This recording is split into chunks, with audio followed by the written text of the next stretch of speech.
Mas Acun Denny, selamat malam. Halo, selamat malam, Mas. Halo, suaranya kecil banget. Oh ya, wait. Loudspeaker ya? Halo, selamat malam, Mas. Oke, ya, get better. Mas Acun, jadi ini kerabat Timbalda ya. Mas Acun ini MC luar biasa loh di Semarang loh. Aku sering banget lihat beliau di pensi, di acara corporate bla bla bla bla bla bla ya. Terima kasih. Mas, Ya. ini cerita menarik sih karena ternyata energinya cukup besar gitu ya dari sosok ular hijau berekor putih ini. Cerita detailnya silahkan bisa diceritakan Mas Acun. Jadi awal mulanya itu sebelum malam satu suro itu, aku kan berangkat kerja jadi mami itu berangkat kerja kan bareng sama aku, tapi dengan sedikit kayak tatapannya itu kosong gitu loh. Nah, berangkat bareng pagi hari itu biasa. Terus abis itu mami turun, dia bilang hati-hati ya. Terus abis itu dia masuk tuh cerita dari sebelum kejadian itu, teman mami tuh manggil Mbak Yu gitu. Tapi si mami tuh malah tetap jalan aja tuh, ngeluyur aja tuh, nggak nengok kanan kiri, sama sekali nggak nengok waktu dipanggil. Itu biasanya kan kalau mau masuk tempat kerja kan saling memanggil terus saling mengajak untuk masuk ke tempat kerja. Tapi ini mami itu sama sekali kayak tatapannya itu kosong gitu. Singkat cerita, kerja seperti biasa. Terus ini pulang ke rumah jam 2, bantu-bantu karena untuk persiapan di malam satu sore itu, bantu-bantu warga tuh untuk masak ayam, masak ini untuk persiapan selamatan gitu kan ya. Terus habis itu jam 4 itu pulang mami, mandi, beres-beres, bersih-bersih rumah kayak gitu. Terus habis itu selesai ibadah, terus istirahatlah di depan TV.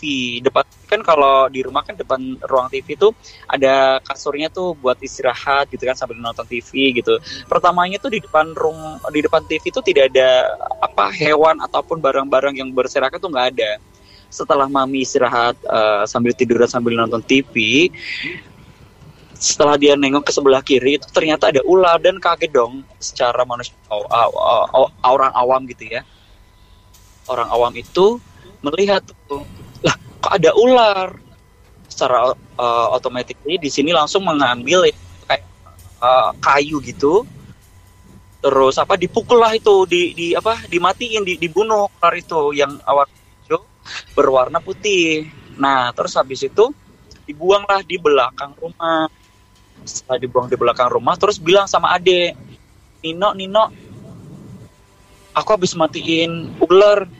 Terus adik bilang, loh mami, ini malam satu suro loh mami, bilang gitu kan. Lah disambat apa enggak gitu kan. Ya Allah Gusti, tapi aku nak iki malam satu suro, katanya bilang gitu. Jadi tuh kayak ngeblank gitu loh pada waktu ngebut itu.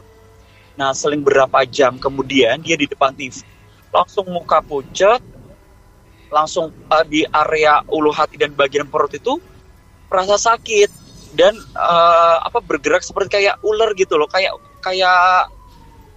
hewan ular gitu. Terus dia merasa sakit, aduh ya Allah Gusti sakit. Sampai dengan menjelang maghrib itu sudah didatangkan, menjelang maghrib itu didatengin ini manggil dokter gitu kan, manggil dokter. Nah, aku pikir kan asam lambung atau apa gitu kan ya. Terus habis itu dokter datang. Nah, diagnosanya ini asam lambung gitu. Padahal sama sekali mami itu nggak ada riwayat yang namanya asam lambung itu nggak ada gitu. Nah, terus habis itu dokter ceritain lah, tadi tuh kejadian seperti ini. Juga bilang pakai bahasa Jawanya gini, ya wong kayak musim suro kok malah lihat ular dibunuh gitu. Terus ya wes cepat sembuh ini ngomong sama adik-adiknya mami gitu. Terus habis itu sampai dengan maghrib itu agak berhenti, nggak ngerasa sakit. Setelah azan maghrib selesai, merasa sakit lagi sampai dengan isya, sampai dengan jam 10 malam, bahkan hampir jam 11 malam gitu. Nah terus sampai rumah aku kan ada saudara-saudara kan deket tuh, kanan kita saudara semua. Pada kumpul di rumahnya mami, nggak ikut kumpul sama warga untuk malam satu suruhan itu. Terus ibu bilang sama panitianya, maaf ya mbak, nggak bisa ikut kumpul-kumpul soalnya mami sakit, terus cerita sama warga gitu kan. Nah terus sekitar jam 10:30 itu manggil kayak orang pinter gitu kan, datang. Terus habis itu dilihat-lihat kayak begitu kan, dipegang perutnya. Terus habis itu orang pinter itu diam terus bilang sama keluarga, ada lilin nggak gitu, ada lilin nggak. Nah terus ada lilin mati lampu biasa yang warna putih kecil kan. Nah si orang pinter tuh datang tuh pergi ke belakang rumah mau lihat ularnya gitu kan. Ternyata setelah dilihat ularnya udah nggak ada, dari bangkainya pun juga nggak ada. Terus setelah dari belakang rumah, lilin itu ditinggal, ternyata lilin ditinggal. Terus abis itu duduk ngobrol-ngobrol sama Pak D, sama Bapak gitu kan, ngobrol tuh, ada rokok nggak gitu kan. Ternyata ada rokok, diminta rokok. Ternyata rokoknya bukan di isep sama orang pinternya, melainkan ini katanya yang menyerupai ular itu orangnya ini, tapi nggak dijelaskan sama orang itu. Katanya kita rokok sambil kayak ngobrol gitu loh, kayak begitu. Nah pada waktu mau diobatin, mau dibantu maksudnya bukan gitu kan, di area perutnya mami itu, dia bilang sempat marah juga sebenarnya, katanya sempat marah juga. Kenapa kok aku cuman lewat, tapi aku malah dibunuh begitu, kata si yang menyerupai ular itu gitu. Terus habis itu katanya ada pilihan juga, orang aku dibunuh sampai mati kok aku juga akan ngebunuh orang ini, katanya bilang gitu. Alhasilnya si orang pintar itu bilang nego lah, bahasanya nego gitu kan. Terus akhirnya yang menyerupai ular itu tak diantar ke belakang rumah. Pantesan si orang pintar itu meminta lilin untuk diantarkan ke belakang rumah. Terus habis itu ngebakar ini rokok itu gitu. Nah seling berapa waktu gitu, aku nanya tuh, mami gimana perutnya, mami udah enakan atau belum kan gitu kan. Udah enakan, katanya bilang gitu. Sebelum orang pintar datang itu, mami itu bener-bener merasa kayak di perutnya itu pada waktu aku pegang itu panas banget. Terus pengennya itu mami itu pengen rasanya tuh kayak mau pipis, kayak mau berak, terus sampai bener-bener lemas. Mintanya tuh airnya itu air putih anget, katanya gitu. Nah terus setelah itu selesai, orang pintarnya pulang, tetap ditunggu tuh, takutnya nanti kumat lagi atau apa. Ternyata enggak. Dan paginya itu mami udah melakukan aktivitas seperti biasa. Aku nanya dong, mami udah sembuh, aku bilang gitu. Ternyata mami udah sembuh, udah masuk lagi, udah nyuci, bersih mah seperti kayak nggak sakit, bener-bener yang normal seperti biasa. Tapi pada waktu malam itu bener-bener banget, seperti kayak ular, kayak kloget gitu loh, kayak gitu. Itu sih mungkin pengalaman aku, percaya nggak percaya, tapi memang ini bener-bener kayak real banget gitu loh, gitu mas. Itu berarti kejadian sampai jam berapa total sampai benar-benar sembuh, mas? Jam 11-an soalnya mami jam 11-an ke atas itu udah aku bilang, udah mami dibuat tidur aja, aku bilang gitu. Sampai bener-bener itu tuh mami itu kan pengennya berak, pengennya pipis, sampai dibeliin pampers yang buat jompo kayak gitu. Takutnya kan kalau semisal lemas nanti pingsan waktu dari kamar ke toilet gitu. Makanya aku inisiatif mending beli pampers aja, aku bilang gitu. Akhirnya dipakein pampers lah gitu. Tapi ini ya, tadi ngubungin orang pintar juga di hari yang sama ya, di malam yang sama juga ya. Betul, di hari yang sama tapi menunggu dulu karena kan malam satu soro biasanya kan pada tirakatan gitu kan ya. Nah jadi agak malam, masih sekitar jam 10-an kalau nggak salah tuh datangnya. Oke. Langsung ditanggapi sama Mas Febri ya, Mas Acun. Mas Febri. Oke. Ini rangkaiannya tapi berarti dari sehari sebelumnya ya, karena kan tadi sempat kerja dulu ya paginya. Betul. Gitu. Artinya apakah sebenarnya udah dititeni, udah diikutin dari sebelumnya, atau murni itu kejadian kayak ketidaksengajaan ketika tadi nonton TV terus habis itu ulernya dibunuh gitu ya, Mas Febri. Tadi ada bilang disambati nggak, Mas? Itu diapain ya, Mas? Gini, jadi kalau ada hewan yang masuk, misal ada kupu atau apa gitu kan, biasanya kalau orang Jawa kan bilangnya gini, udah sana kamu nyari makan sendiri, jangan ganggu di rumah gitu, cari makan di luar sendiri pada intinya. I see. Jadi kayak ini ya.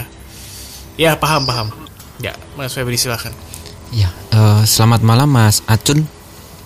Halo, malam. Ini ya salah satu hewan yang ya bisa membuat malapetaka gitu loh, Mas. Salah satu hewan ya, ular ini gitu. Tapi itu ular beneran atau ular goib gitu, Mas Feb? Ya, kalau yang saya lihat ya di kejadiannya ibunya Mas Acun ini ya, Mas ya. Ini ya semacam siluman gitu, Mas. Jadi bukan ular yang benar-benar ular ya, tapi ini sosok goib gitu loh, Mas. Dan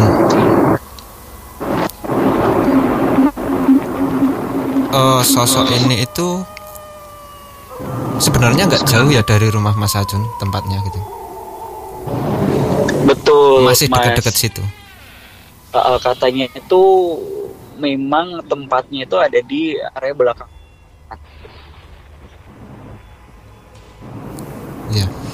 Ya memang masih ya bahasa kasarnya itu masih wilayah situlah ya, maksudnya belum yang keluar dari area situ gitu loh, Mas. Gitu. Iya. Memang kalau yang saya lihat ya dari sosok ini itu memang memiliki energi yang cukup kuat.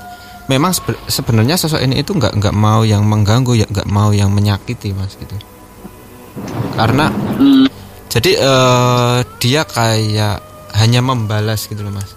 Ya namanya kita kan orang nggak tahu ya, Masnya. Kalau lihat ada hewan masuk rumah kan pasti melakukan hal seperti itu gitu. Ibarat kata berarti kita kalau disakiti berarti dibalas. Ya seperti itu, Mas, gitu. Tapi di alamnya ini ular ini berarti mati atau gimana? Kan tadi dibunuh kan sama. Walaupun di alam kita ya, Mas, di alam kita kita lihat sosok ular ini sudah mati, tetapi di sananya ini sosok ini sebenarnya nggak mati. Gitu. Okay. Makanya tadi dicari ininya juga hilang ya, nggak ada ya. Hilang ya, pasti hilang gitu. Dan ya sebagai pengingat ke semua orang ya, kalau ya khususnya kalau kita nemuin hewan yang berupa ular gini ya, sebaiknya sebaiknya itu jangan dibunuh. Semua gitu. Ular. Iya, semua ular, walaupun itu goib atau ular yang nggak goib, benar-benar ular gitu ya, itu nggak usah dibunuh, kita usir aja gitu, Mas. Oke. Karena memang salah satu makhluk hidup yang kalau menurut saya ya, Mas ya, yang bisa membuat malapetaka gitu, ular ini gitu. Oke. Gitu. Begitu Mas Acun, ada tambahan? Ada tambah lagi dong. Sebenarnya aku penasaran juga. Itu sosoknya tuh berbentuk. Sebenarnya ini untuk ular silumannya tuh karena kan itu kan ularnya warna hijau. Biasanya kalau ular warna hijau aja sama belangnya hitam gitu ya. Tapi kalau ini ekornya kok warnanya putih. Nah itu tuh sosok apa yang itu tuh. Mas Febri, jadi ini sosoknya sebenarnya wujudnya apa nih? Iya. Sebenarnya kita bisa membedakan ya Mas ini ular beneran atau ular gaib gitu nih. Pasti ada cirinya gitu loh Mas. Ya. Pasti itu ada cirinya ya. Ini ya yang di kejadian ini kan kayak ada satu warna yang janggal itu loh Mas. Yang putih tadi ya. Iya. Kalau dia lagi menyerupai ular gini gitu ya Mas ya. Jadi sebenarnya di titik yang putih ini itu adalah kekuatannya Mas. Kalau dia lagi menyerupai ya.